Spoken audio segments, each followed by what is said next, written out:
everyone. Welcome to The Path of Me. I'm your host, Wendy Hutchinson. And my guest today is Mychal. Hey, Mychal. How you doing? Hey. Hi, awesome. How are you?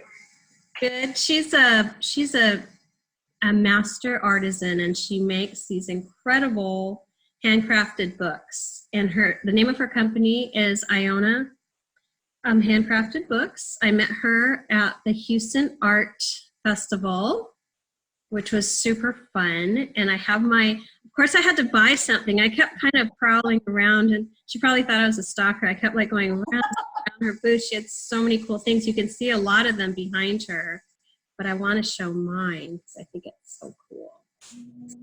We'll talk about her book binding and how she ended up in this profession. But welcome, Mychal. Thank you for being here today. Thank you, Wendy. Thanks for having me. Yeah.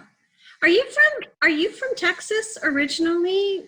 Tell me. No. I grew up in a little tiny town in Arkansas, Dry County, very, very small, Batesville, Arkansas.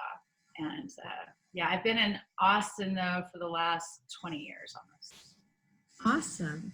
Did you graduate from high school in that little town before you went? I went to high school there, and then I went to Baylor University in Waco for a little while, which was a family position. And then it wasn't the perfect fit because I had thought I wanted to do theater, and Baylor had a good theater program, but then I decided that might not pay the bills eventually. And so I was like, maybe design, because that's practical, like architectural design, that's practical and creative.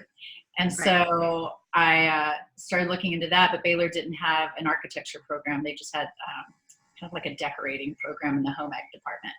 And so that's a whole different animal. Yeah, a whole different animal. The summer of '88, I went and taught dance in New York City, outside New York City, at this performing arts camp, and met a circus performer. and we fell in love. We fell in love, and he happened to go, he was going back to school at Arizona State in Tempe, and they happened to have the third best program in the country at the moment. And I was like, that sounds great. So I moved to Tempe. I transferred to Arizona State, and 3.5 years later got my degree. I have to ask what your circus performer boyfriend did in the circus. I'm just so curious. Curious minds want to know. Well, he was a trapeze artist. Really? Yeah, but he taught, do you remember Club Med back in, I don't even know if Club Med still exists, but he ran the circus programs at Club Meds around the world. And how did you meet this person? Well, he was teaching circus arts at the performing arts camp where I was teaching dance. It was called and it was a really wonderful, magical experience that summer of '88. And then he decided to go into commercial recreation instead of being a trapeze artist for the rest of his life. So I can imagine your parents' reaction when you said, well, I met this circus performer, and I'm from Arizona. Okay. He was an amazing guy, and we were together a couple of years, but he got me to Arizona, which was right. He was instrumental in getting you to get your degree, right? And so you got your degree in architectural design. Is that right? Yes. Yeah, with an interiors focus, but very architectural based. And then what year was it that you headed over to Europe? So I graduated in May of '92, and my idea was that I was going to get my master's eventually in historic preservation, because toward the end of school, I was like, I don't know that I want to build, be a part of brand new modern buildings. I am a little bit more old worldy myself. And so, as you can see, and I thought, historic preservation sounded like a good master's for me. And so I thought, before I go off and get my master's, I should probably see some actual old buildings. And so I thought, backpack Europe, how about that? So I donned a backpack and went over to Europe, got a Eurail pass, and stayed in youth hostels all over. Were you traveling Europe. by yourself? And the plan, yes. I love traveling by myself because then you meet more people that way. And especially in the youth hostels, if you're paired up with someone, then you just could like go along your way. If you're by yourself, you end up having breakfast with someone and they're like, I'm going here. And you're like, I'm flexible. I'll go. And I'm free. Yeah. It's really, really fun. I met incredible people. And one of them I met, my friend Cristiano. I met him in London when I first got to Europe. And he and I stayed in touch, and he invited me to come spend Christmas with his family in Rome. That's so nice.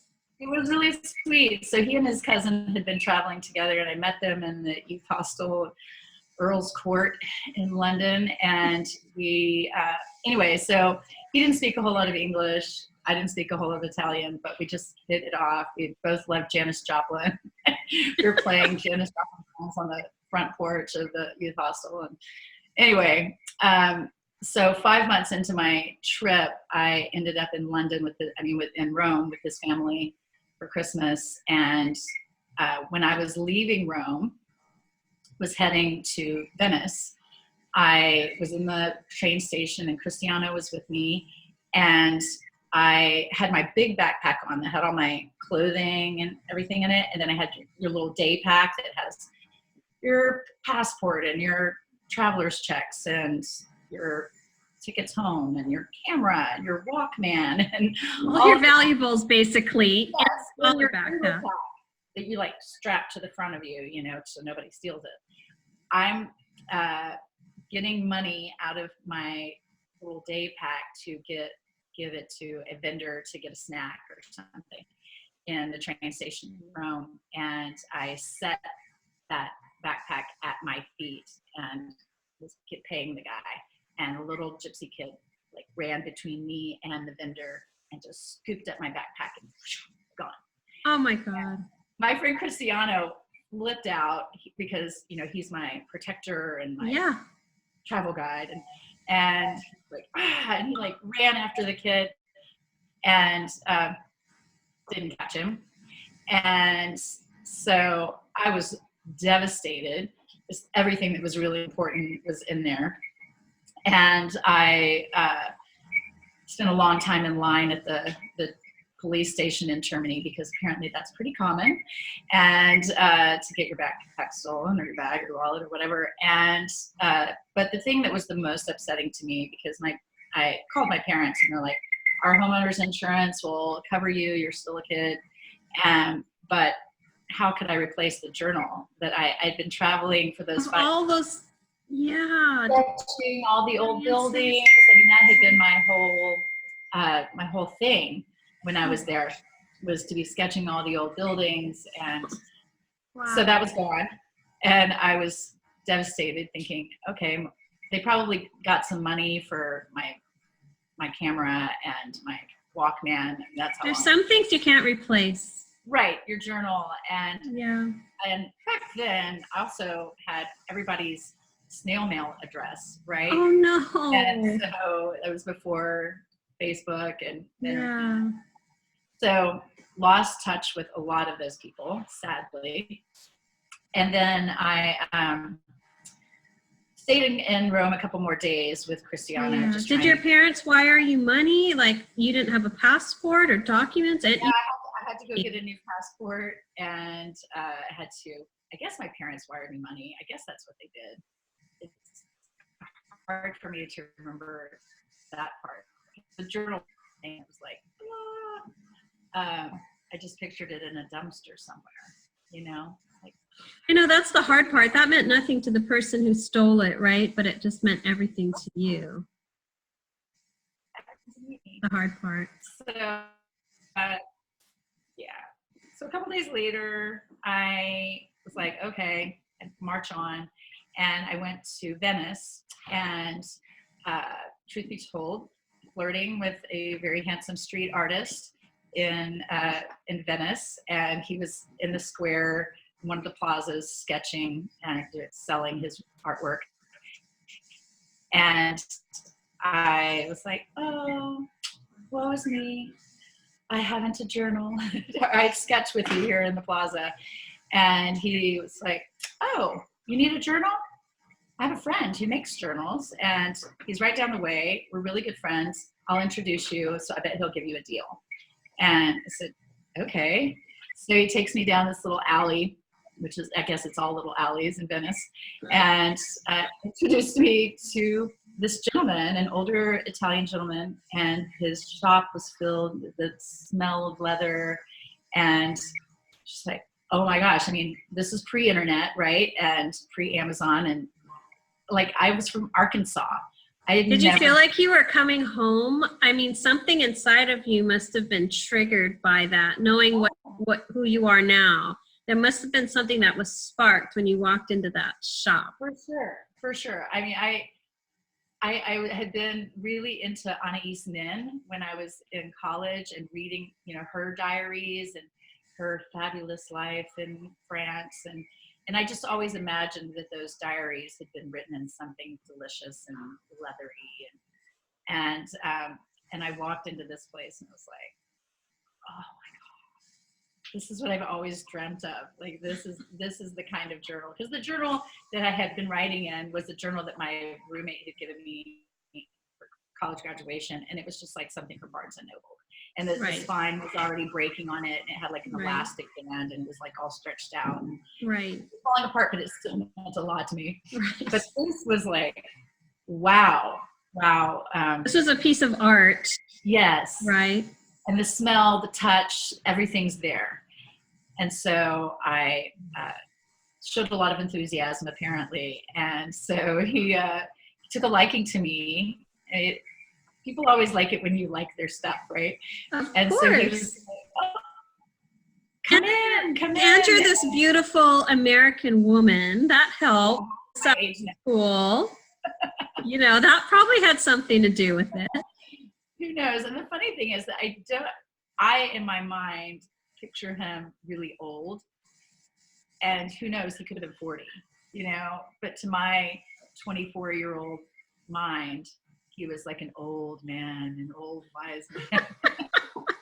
It's hilarious to me now at 51. But anyway, he did take a liking to me, and I to him, and just ended up hanging out in his shop for a couple of days.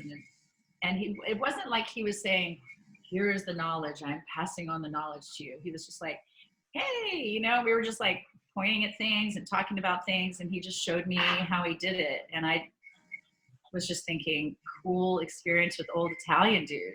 Someday I'm gonna have grandchildren, and I'm going to tell them the story of how I met this old Italian dude in this leather binding shop. And that was the extent of it. I bought a book from him. Love it to this day. And and that's how I learned to make books. But there must have been so much more. I mean, how did you learn how to do all this in just like a few days? Or was that just kind of the foundation, and then you kind of built on that? It was kind of it's a simple process, honestly. And once you see how it's done, it made sense to me, and I absorbed that. But keep in mind, I just spent 6 years in architecture school, which we called architecture school, and it was very intense. And I was definitely still on my path to get my master's. And so I wasn't looking at it as I'm learning to make books. I was looking at it as like, I'm having this amazing experience. Yeah. And then I moved to Seattle because I was thinking I was going to go to, anyway, I ended up in Seattle. I thought I was going to go to school at Berkeley. They had a good program there. And then they had a good program at University of Washington, and it was cheaper. to live in Seattle. Right. And so I ended up there kind of, studying to take the GRE. I worked on a fishing boat, which was insane. Wow. But that was that like? How did you end up on a fishing boat? Oh my gosh. Well, I ended up, when I got to Seattle, I stayed in the youth hostel, the Green Tortoise Youth Hostel, which may still be there. And it was this incredible group of people who some of them were like passers through, and then some of them were people who were like really wanting to live in Seattle, but just hadn't saved up enough money to get an apartment yet. Mm-hmm. And so I was kind of in that boat and hanging out with all these people. It eventually got an apartment with a friend and ran into some of those old youth hostel friends in downtown Seattle one day, and they were about to go off they had just gotten back from Alaska and had all this money, and they were like, oh yeah, we're about to head back out in a month or so. And it's like, cool. Anyway, little did I know that it was kind of raping the sea. I was kind of like in a bubble of disinformation or dumbness. But how long were you on the boat? How long were you out there for? The first time I was only out there for 5 weeks, and that's a long time for someone who's from Arkansas and doesn't have their sea legs. I can't believe you did that. What was that like? Just, I guess you don't have a choice to get off. You commit and you're there. So. Right. Yes. If you quit, then they take all the money that you made and they charge you to fly home from Dutch Harbor back to Seattle, and that is way more money than you have. Oh my God. So this was like legit. This was like Deadliest Catch. Harbor, except fishing. Right? It was a fast trawler, and so we were there were like 8 women and 150 dudes, and so it was a really intense 6 hours off, 6 hours on, 6 hours off. How did you do that? That must have changed you in some way. What'd you take away from that experience? That is a really good point. I was always gregarious and popular as a young girl, and I grew up in a small town, and so I always got along with everyone. I was fun. I was a cheerleader even at one point, believe it or not. Embarrassed to tell. But no judgment. Right, no judgment, self-love. Self-love. But I never had trouble making friends, and the fishing boat was the most intense experience of my life. I got on there. They actually flew me up there. Most people get on the boat in Seattle, and then they steam up, and the whole week that you're steaming up to Dutch Harbor, they're cleaning all the equipment and preparing, and everybody's getting to know each other. And when I got there, they had fired somebody, and they flew me up to replace that person. So everybody already knew each other, and then I come in as the new girl, and actually everybody else, all the other girls, had already done at least one trip before this season. And it's just tradition to haze, apparently. And no, are you serious? For 5 weeks you were hazed? Yeah, and I've never cried so much in my life. I would like be down there working as hard as I could, and the girls were all blaming everything on me. Like if anything went wrong, it was the new girl's fault. And I was like, but you couldn't cry in front of them, or then you get hazed even more. You must have felt so isolated and alone. Wow. Very much so, because you can't call home. There were no cell phones, this was 1994. No rules, right? Anything goes. It's like survival of the fittest out there. Exactly. And I had one of those little patches behind my ear to keep me from getting seasick. And this one guy who took pity on me, he like walked up behind me when I was working on the row station where you're grading the row, and he like ripped it off. And I was like, what are you doing? And he's like, do not, if anybody sees you with that, you're going to get hazed even worse. Like, take that off, just deal with it, deal with the seasickness. You'll eventually get over it. It's like, oh my God. So I'm dealing with being hazed, dealing with seasickness. And You yeah, it must was have found out how strong you are. I bet Yeah. you're stronger though. It was really, it was a really intense time. And I did make a couple of friends, people who were also kind of outcasts or people who took pity on me. But I would say that I needed to go to the bathroom, and I'd run upstairs to the room where you changed into your rain gear, and I would just bawl. And then I'd like clean my face up, and then I'd run back down, and I'd be tough. Anyway, but I mean, at dinner, or you had 4 meals a day after each shift. And it was like, the kid in the lunchroom that, is being shunned, like you're walking in with your tray and you're looking around. And there's nowhere to sit because everybody like, doesn't want to sit with you. They're like, you're not sitting here, girl. That kind of thing. That is so hard. Oh my God. But the thing that I got out of that was, I got off the fishing boat. I went on this road trip with my girlfriend Brianna. I had some money. That payday must have been worth it. Like, you earned that. I did. Really, I totally did. I was like, let's go on a road trip. And so we jumped in my Volkswagen Bug and we drove down the coast of Washington and Oregon down to where she was from, Mendocino. And midway through that trip, I was like, gosh, I need a new journal.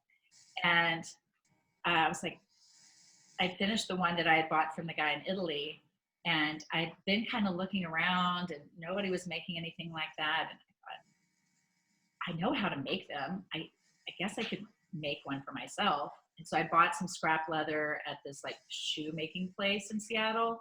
And I bought some watercolor paper from Daniel Smith, art supply place. And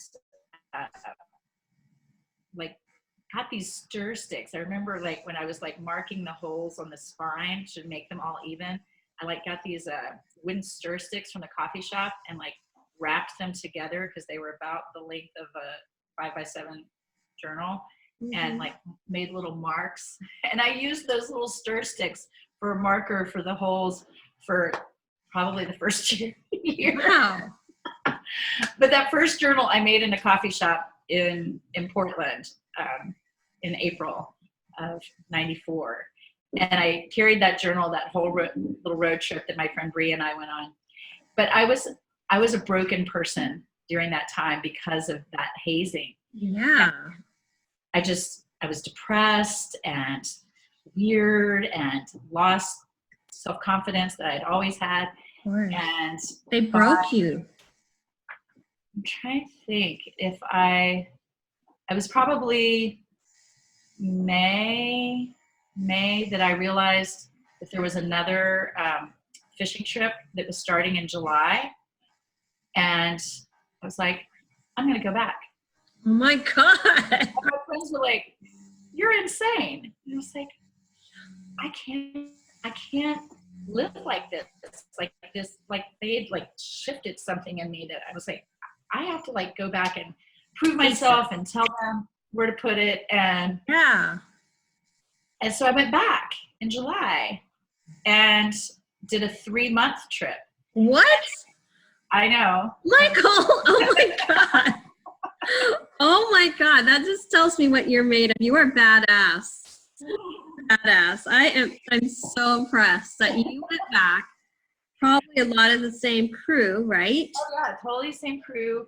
And I mean, just walking up the little gangplank or whatever you call it, to like walk up to the boat, everybody who like recognized me and saw me, they're like, Mychal, welcome back. And I'm like, screw y'all. You guys. I mean, it was just hazing. It was just what they do to people that first trip out. And I was like, and so that trip, 3 months, everybody was nice to me. But there were a couple of new girls that they started trying to haze. And I was like the mama bear. I was like, and I was like, Yeah. no, you don't. This can really mess somebody up. And if This they stops now. Yeah, we can't do this.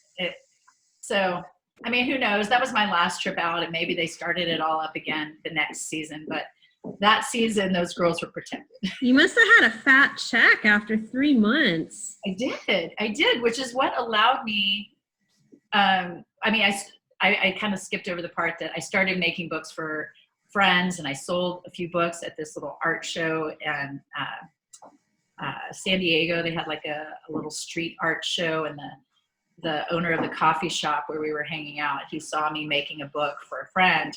He's like, hey, we're having an art show this weekend or a parade. You want to like set up a little table outside our coffee shop? And it was like, okay. And my friend Brianna was making jewelry. She was doing beaded jewelry.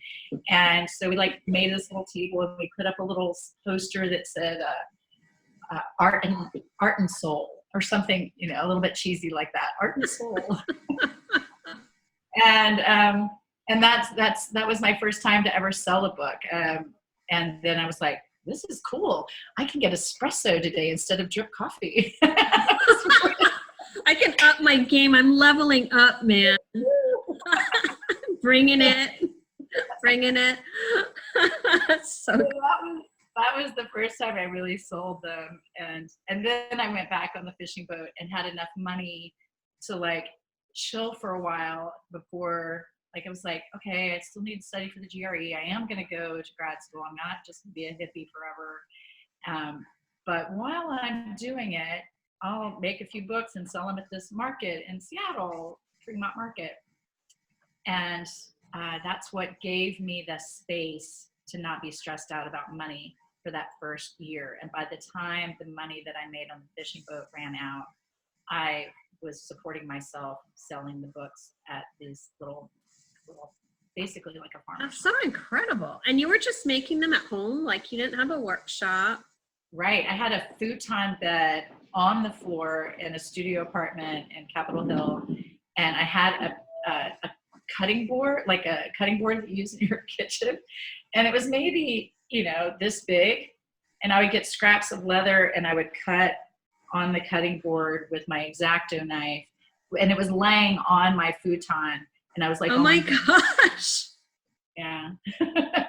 Wow. The line, if you see those old books, those first books, the lines aren't super straight. We'll give you that under the circumstances. It was due to the work conditions. Yeah.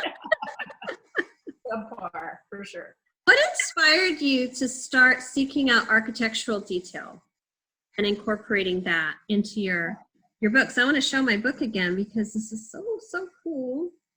So Mychal takes these antique door hinges.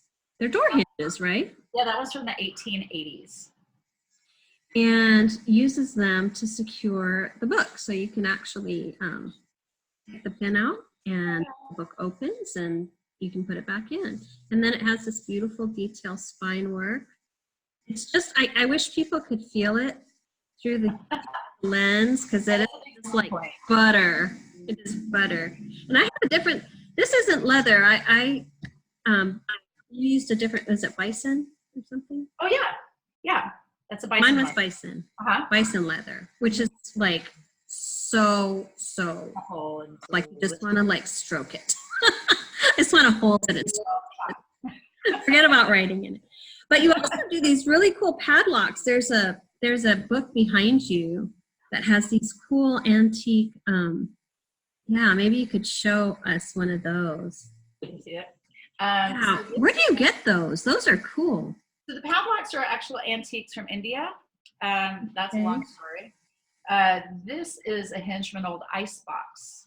And so it has I cut a little slot into it so that it can be repurposed this way.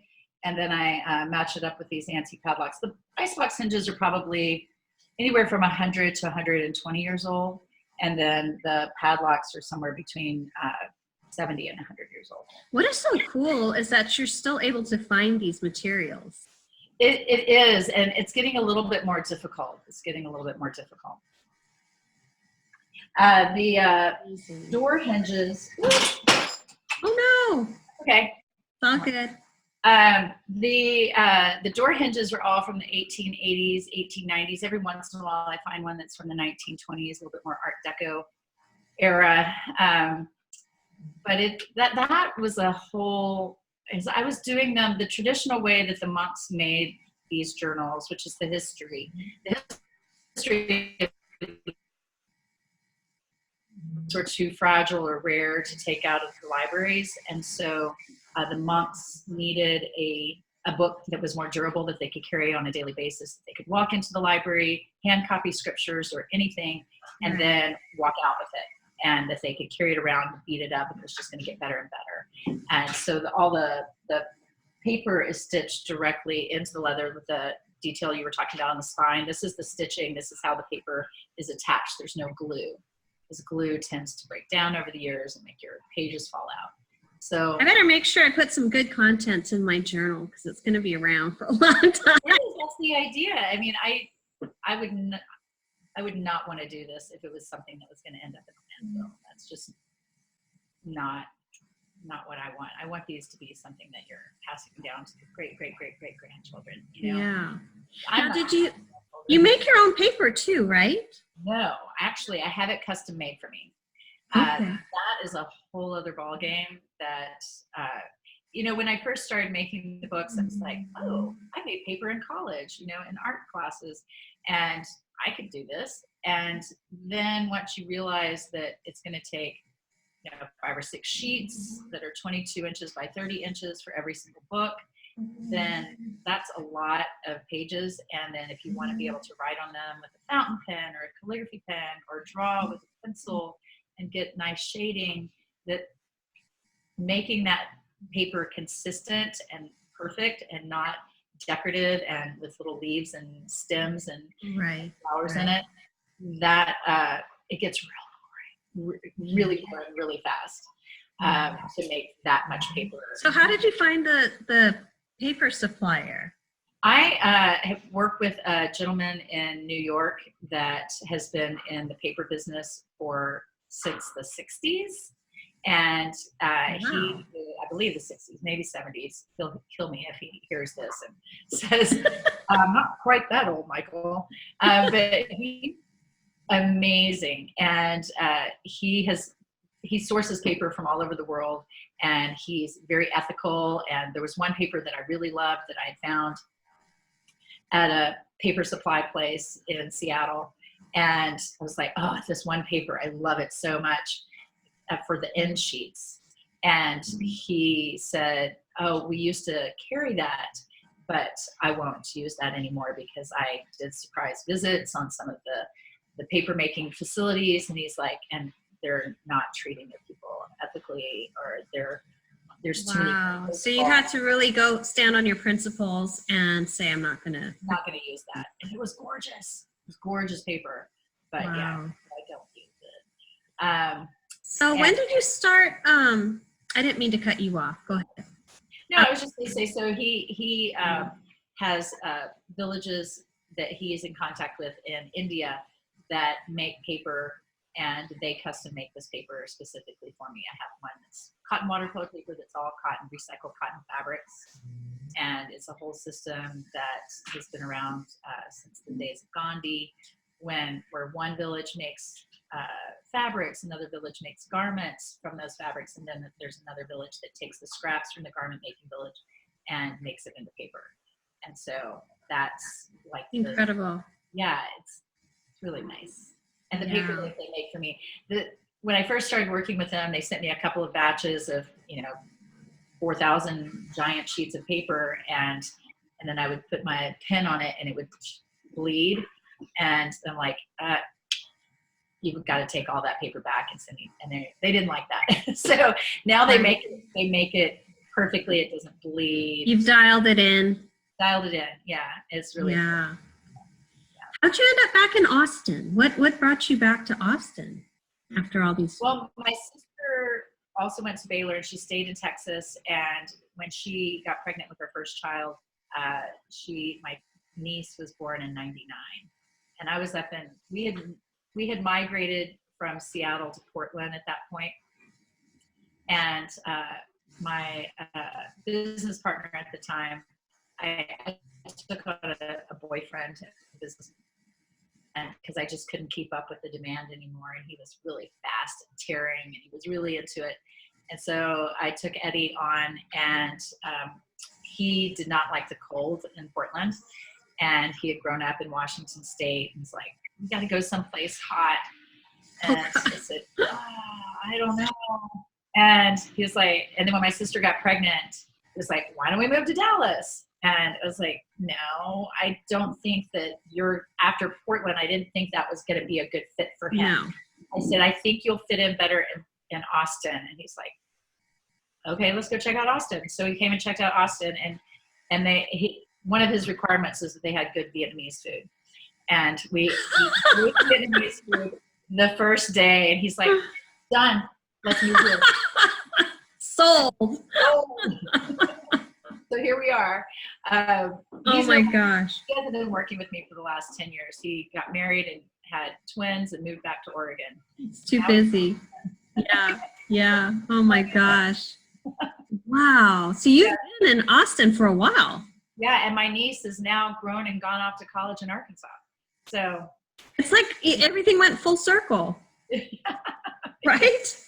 Yes. I'm curious. I'm wondering how your parents reacted to all these adventures and all the things that you embarked on, because what I love about this story is you weren't in the box. I mean, you were in the box going to architecture school and then with intentions to get your master's, and you had these very linear and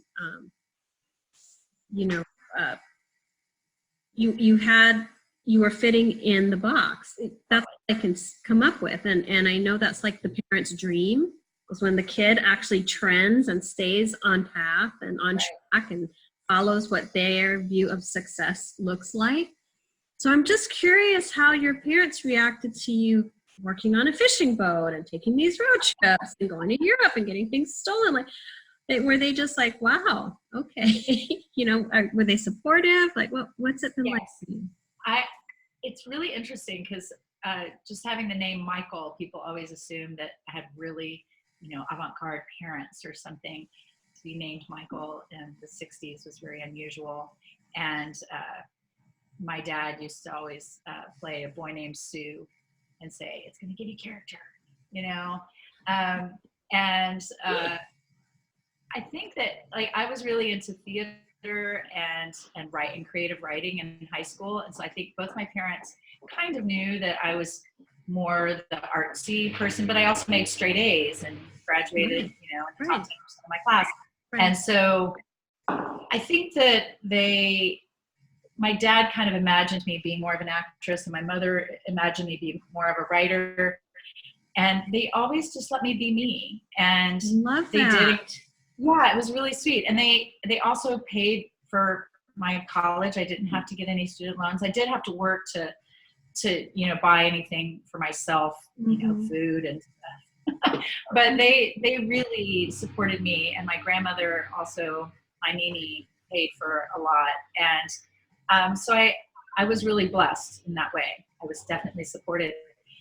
And when I transferred with the circus guy, and they loved him, and they were like, "Go, enjoy, Awesome. And we'll pay for that, you're going to lose a couple of years worth of credits." They were really awesome. And I love that you had such a supportive environment, because there are other people who wouldn't have that experience. And so they'd have to fight twice as hard to be who they came here to be. Right. And my parents were they were conservative Republican Southern Baptists. I certainly, you wouldn't look at them and think that they were the kinds of parents that would be supportive of that. They were. That's love. That's really unconditional love. That's so amazing.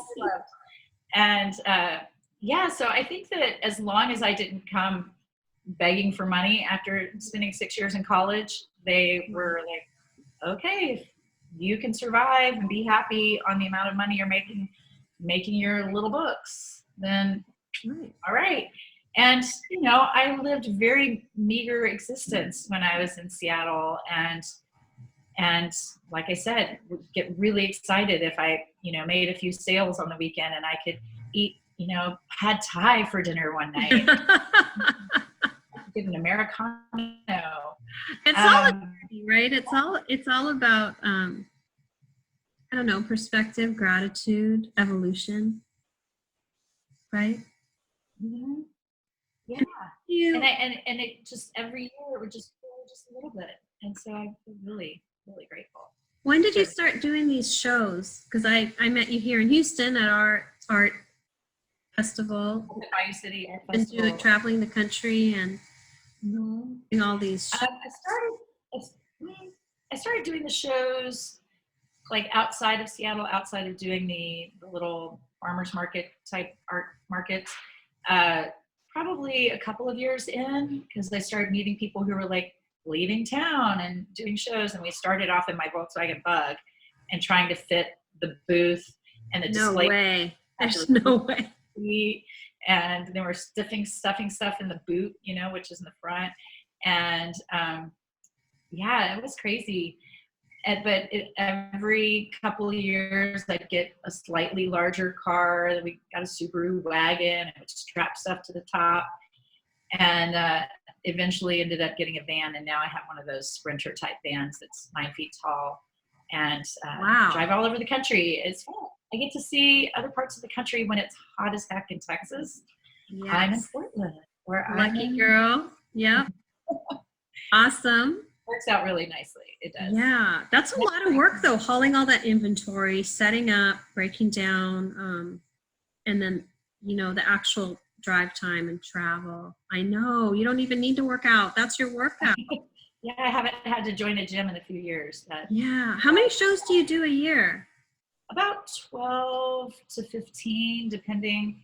Wow, that's a lot. Well, they're all juried. And so every year you never know what show you're going to get into. It's very, very competitive, especially since the internet allows us to apply online now. In the old days, you had to apply with self-addressed stamped envelope with your slides.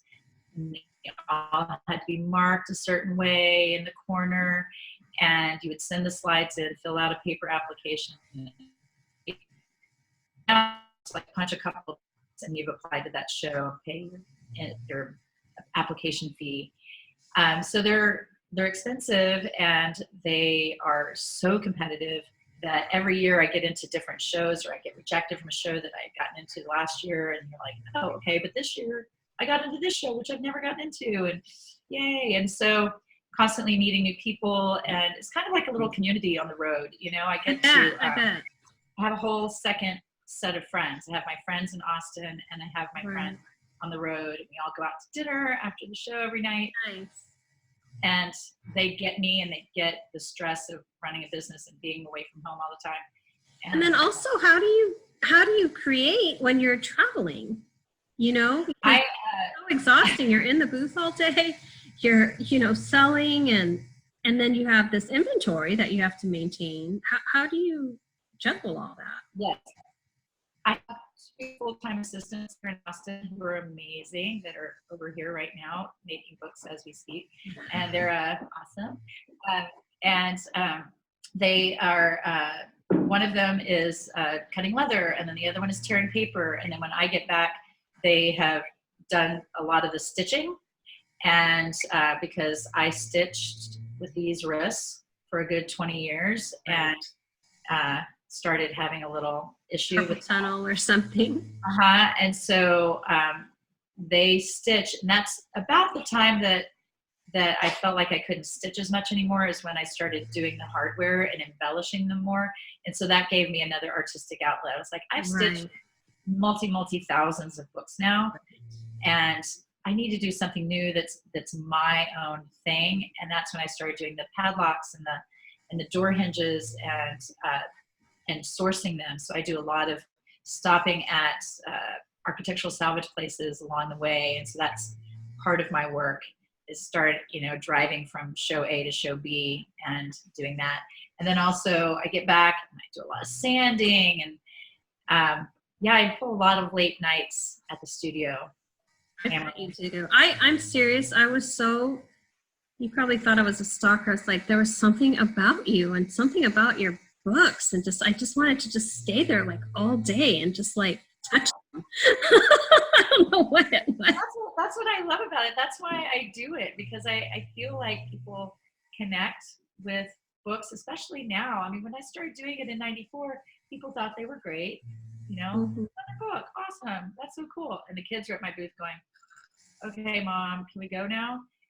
And now the really interesting thing is kids are dragging their parents to my booth because it's such a magical thing. A booth full of books. Harry Potter is Right. To thank for that. But I think people are so inundated with their devices now, and they pick up my books, and it is all day long. People like lift the book and they go, and they smell it. It's like, and you can just see It's a whole experience. melt away. Like it really is an experience. Like you said, the texture, the smell, it's such a multi-sensory experience. And for people like me who I write all the time, it's so cool to have this piece of art. And I know I'll buy more from you. I can't wait. Well, let's share your address where people can find you in Austin, and also your website, because I know you do some website sales. So yes. First off. So my address here in Austin, I'm in this beautiful complex called Springdale General. It's pretty new. We're about to have our grand opening, but it's my first retail space. And it's 1023 Springdale Road. And I'm in the main building. When you come into the complex, it's full of artists and photographers, and there's sushi here and a French pastry shop and a bar and coffee. And so that's really cool. So that's a really exciting thing for us. We're about to have our grand opening. And my website is Iona, which is IONA, handcraftedbooks.com. Okay, I'll put all that information down below when I edit the video. Thank you so much for joining me today. I really enjoyed hearing about all your adventures. I appreciate you making time. God, it was such a great hour to spend with you, and just figuring out, just connecting all the dots and how you got here. So thank you so much. I really appreciate it. Do you have any parting words? I always like to leave the audience with a little something. You can't get this far in life without having learned something about yourself, or a tip, or something that helped you to keep pressing on when things were really hard. I guess the origin story of my business started with like a tragedy, what I thought was a tragedy, losing my journal, having my backpack stolen, all that was, to me at that moment, like the worst thing that could possibly happen. And look what it's turned into.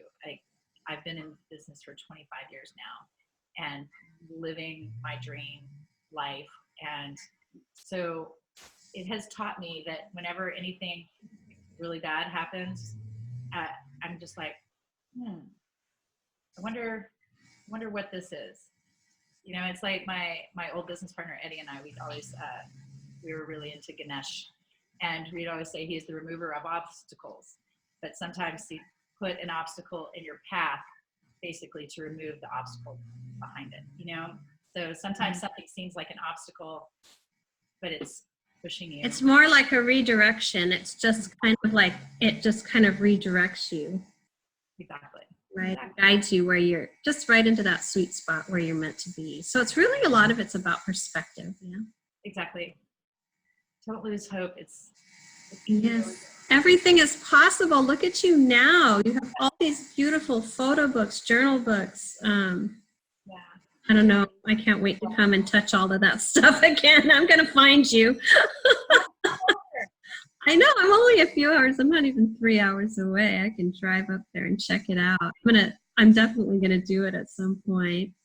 But Mychal, thank you so much for your time. To my audience, thank you so much for joining us today. I just wanted to share Mychal's story because she's so phenomenal, and her work, you guys, check it out. It's such high quality and it's such beautiful stuff. Anyway, I hope you're all kind to yourselves. I love you all and have a beautiful day. I will talk to you all later. Okay? Bye.